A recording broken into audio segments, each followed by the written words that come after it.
The Charlie Kirk case has officially spun out of control, and now Erika Kirk and the entire TPUSA organization are being accused of changing the story.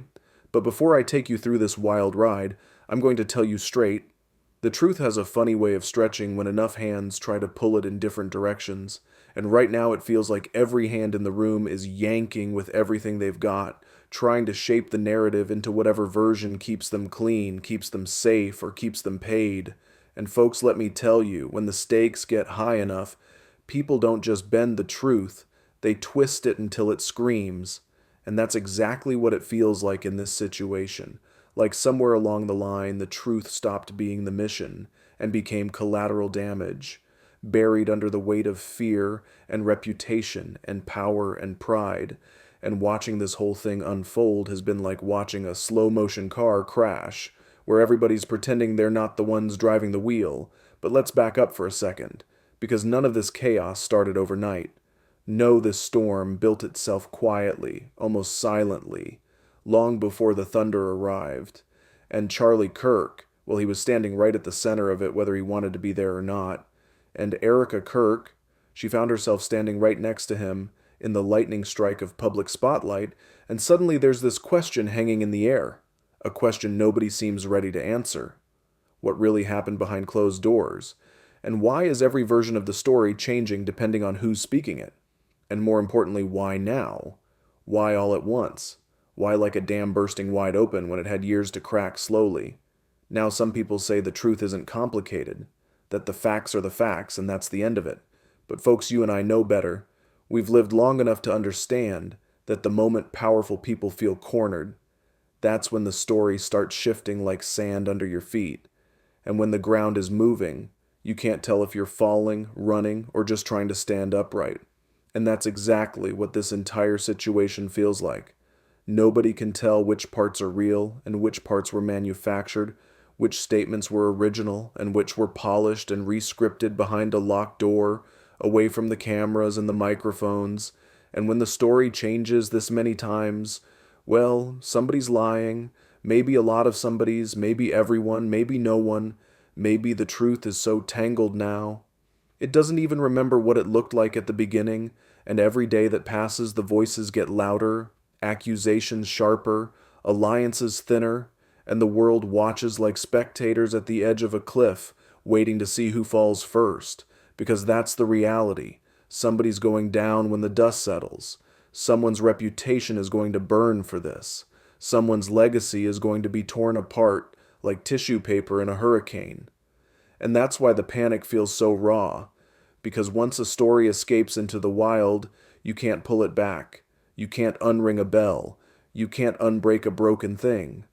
And now you've got lawyers and statements and anonymous sources and leaked messages and back and forth contradictions like a tennis match that never ends. Every answer creating 3 new questions. Every denial sounding just a little too polished, a little too rehearsed, a little too careful. And people are starting to whisper that maybe TPUSA isn't trying to save the truth here. Maybe they're trying to save themselves. Maybe the damage control has become the story itself. Maybe the version being handed to the public is a rewritten script, edited, revised, rearranged, trimmed and stapled like a press release instead of a confession, and people feel it. That tension in the air like pressure before a tornado. Everyone waiting for that one piece of evidence that blows the entire thing wide open. Because that's how these things usually go. First there's smoke, then there's smoke denial, then there's more smoke, then suddenly there's fire everywhere and nobody knows where the flame started, and you can almost feel it coming. That moment when the truth punches through the wall like a wrecking ball, and nobody can hide anymore. And that's what folks are talking about right now. This sense that we haven't even reached the peak yet, not even close, that the avalanche is still climbing up the mountain, preparing to drop. And there's this uneasy quiet before impact. You can feel something enormous waiting to hit. And all these shifting narratives, rewritten timelines, contradicting explanations, they don't look like clarity. They look like fear. They look like desperation.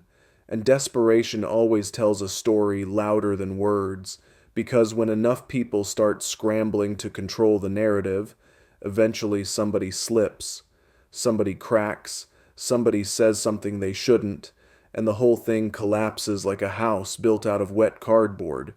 And maybe that moment is coming sooner than anyone expected, because every witness, every leaked recording, every anonymous statement rattles the structure harder and harder. And right now it's shaking like a tower in an earthquake, ready to snap, because the truth doesn't stay buried forever, no matter how deep you shovel, and people are starting to say that the real question isn't what happened.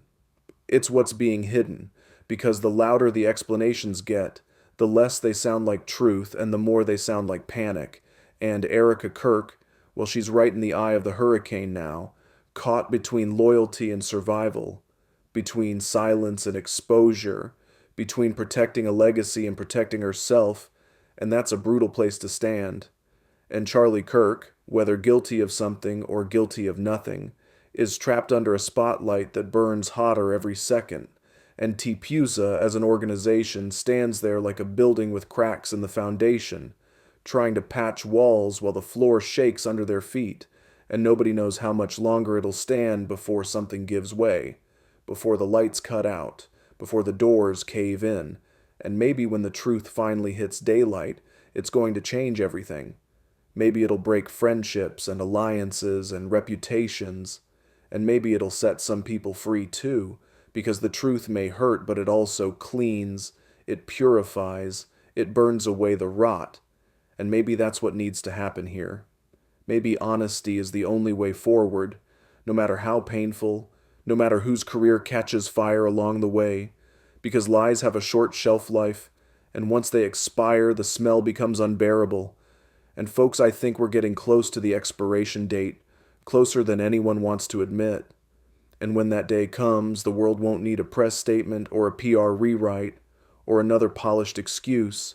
It'll need courage, real courage, the kind that stands up even when every bone in your body tells you to run.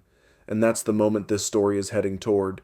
Like a train you can hear long before you see it, rumbling in the distance, getting closer and closer.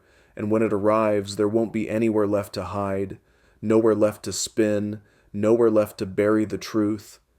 Just raw reality laid bare under the light for everyone to see. And maybe that's exactly what's needed. Maybe that's where healing begins. Maybe this storm is what clears the air, because storms don't last forever, but they sure do reveal how strong the structures really are. And soon we're all going to find out which walls were solid and which ones were painted cardboard. And when that moment hits, when the curtain finally drops, when the truth stands alone without makeup or dressing, then maybe, just maybe, we'll understand what really happened here and who was trying to protect what and why the story changed so many times along the way. Until then, buckle up, because this ride is nowhere near over. And if you want to follow this journey all the way to the end and stay updated on every twist and turn that's still coming, make sure you subscribe to my YouTube channel right now, because trust me, the next chapter is going to shake the ground we're standing on.